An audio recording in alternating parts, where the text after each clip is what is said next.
uuwi from other country dito sa ating bansa na nagiging sawi o hindi nagiging matagumpay. Bakit ba lagi pagka-OFW pinag-uusapan? Ang gusto laging i-focus yung mga sawi? It doesn't help. Really, alam mo, there are so many OFWs who are successful. Why do you always focus? And as if parang ang dating na sa akin, para bang we are so excited sa kanilang frustrations and failure. Why do we have a mindset like that?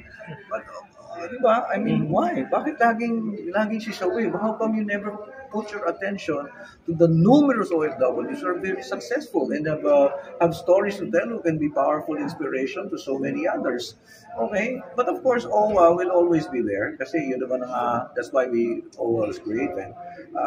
Kung ikaw nga ay sawi, as you've said, depende kung ano bang kasawian ang sinasabi mo. Ito ba hindi nakatapos ng kontrata at umuwi dahil nga siya ay sawi. So meron kaming Balik Pinas, Balik Hanap Buhay para sa mga sawi.